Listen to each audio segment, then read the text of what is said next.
大家好，欢迎来到 K 线西游战法频道。比特币呢，依然在这轮行情接近前低60666美金附近震荡。震荡过程当中，我们看到它出现过一次的反弹。那这里的反弹呢，主要是为了回补73000美金到60660美金形成的一个巨大筹码缺口。进行完一次回补之后跌下来，然后再进行第二次回补。我们看到这里的回补的力度非常弱，但目前还有3天比特币面临减产。那减产前后这个下跌的过程到释放之后，我认为减产之后会迎来一波很好的行情。同时呢，在这里面我们看到了多轮次的4小时级别的下跌过程。那么这几轮下跌过程呢，仍然处在一个收敛三角形的结构当中。虽然跌破了收敛三角形的下边线，跌破了4小时级别200日均线，但是目前为止这个结构如果能够持续震荡，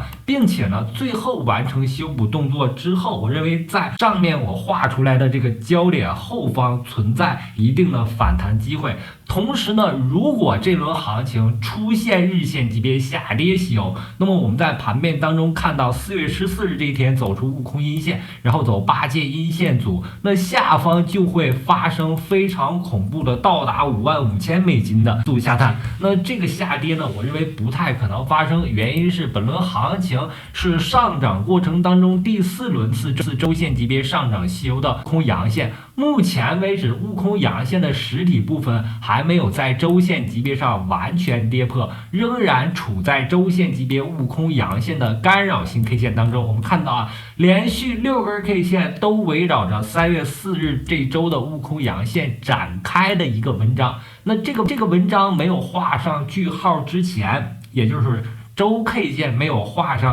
跌破悟空阳线的开盘价62164。之前呢，我认为仍然存在重新启动悟空阳线走上方8阶阳线、沙僧阳线和唐僧阳线，依然是一个多头的预期。那么本轮行情连续6周出现调整震荡，它的调整震荡的一个原因是因为第3轮次周线级别上涨休在上涨过程当中没有进行完整的调整，因此呢，这个调整符合我们 K 线西游战法时间级别切换、方向切换的这个调整，推后到第4轮次周线级别上涨休的悟空阳线这个位置上出现震荡和调整。那么调整完毕之后，我们仍然有希望在比特币减产之后出现一轮好的行情，走周线级别8阶阳线、沙僧阳线和唐僧阳线，最终呢接近我们的。目前我们看到 AI 困的云图有了一个升级，可以选择市值前200名、前500名，类型是涨跌额还是成交额还是净流入，面积是涨跌幅、成交量还有这个市值都可以进行一定的选择。那再通过排名前200名市值的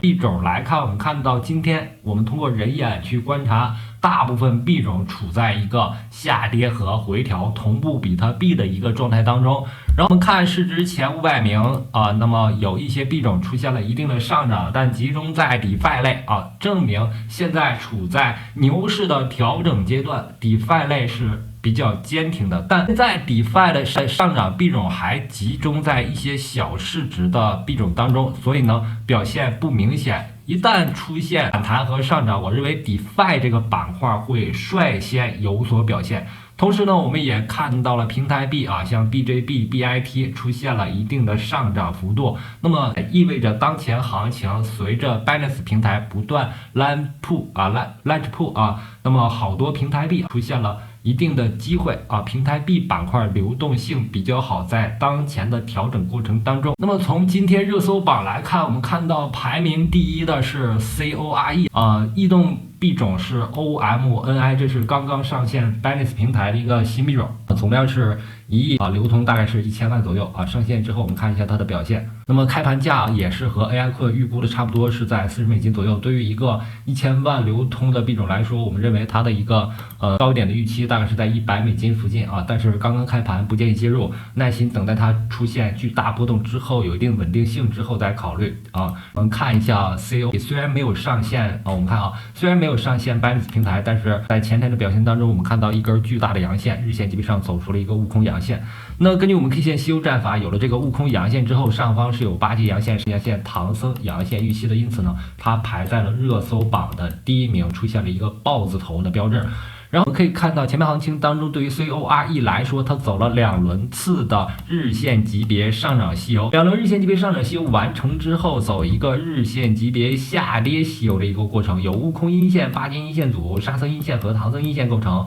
然后出现上涨的过程当中，我们认为它有机会出现与前面行情当中上涨相互平行的一个结构。我们可以看到这种结构在行情当中非常多出现，我们看到这里出现一个上涨结构，然后回调之后再次上涨，那么这里的上涨就出现了一个相互平行，同样也看到了下跌过程是相互平行的一个过程，但平行的角度不一样，趋势是一样的，因此呢，在巨大的回调之后，我们看到上涨阳线，首先要考虑到它有可能做一个新的一个日线级别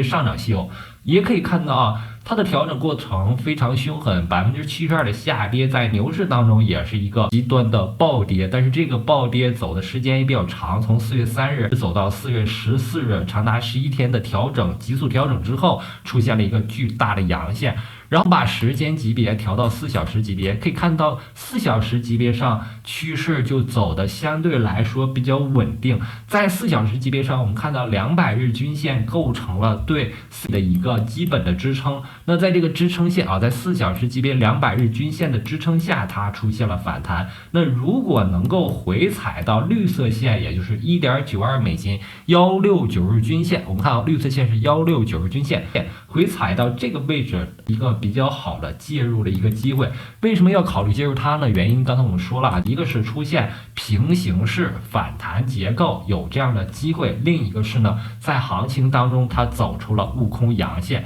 那根据我们 K 线西游战法这个来说啊，有标志性的悟空阳线，上方是有8阶阳线、沙僧阳线、唐僧阳线，走一轮日线级别上涨西游的机会啊。因此呢，对于来说啊，目前是可以考虑在4小时级别169均线啊1.8美金附近可以进场一个。我们也看到了很多币种进入到了跌无可跌的一个位置，这个位置再往下基本上没有多大空间。首先是 UNI 被 SEC 错杀之后，日线级别上跌破了200日均线啊，这是一个黄金坑的一个位置。为什么说这里是黄金坑呢？因为在前面行情当中我们就看到了 UNI 的结构，就是跌破了水平的一个筹码密集带之后，进入到了黄金坑的区域。当时我们管它叫黄金坑，然后在4美金布局，最高涨到17美金。那么目前从17美金滑落到7美金，巨大的跌幅在这里产生，已经下跌了65%。作为DeFi 板块最重要的一种，牛市当中有如此大的回调，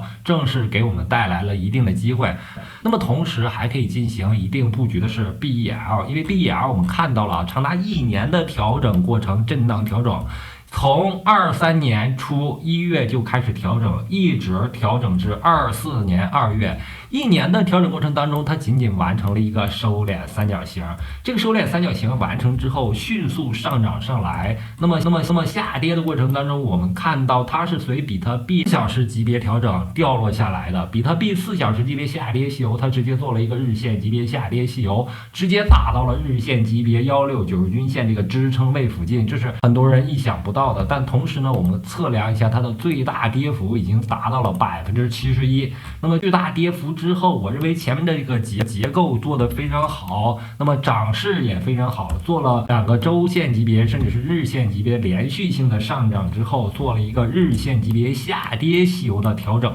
那么根据我们 K 线西游战法，时间级别切换，方向切换，日线级别下跌西游之后，有可能做出的动作就是小时线级别到4小时级别的反弹。那么在底部我们看到它正在做一个4小时级别的横盘整理动作。那这个整理一旦完毕之后，我认为它有机会出现4小时级别上的标志性的阳线。如果这个标志性的阳线能够超过1美金，涨幅巨大的话，是一个比较好的一个多头的信号。耐心等待它出现这个多头信号之后啊，再进场往往会得到意想不到。那么好，由于时间的关系，今天的节目就到这里。非常感谢大家一直以来的支持和鼓励。同时呢，对我 K 线西游战法感兴趣的话，也可以订购我这本书，也可以加入我的会员群。感谢大家，再见。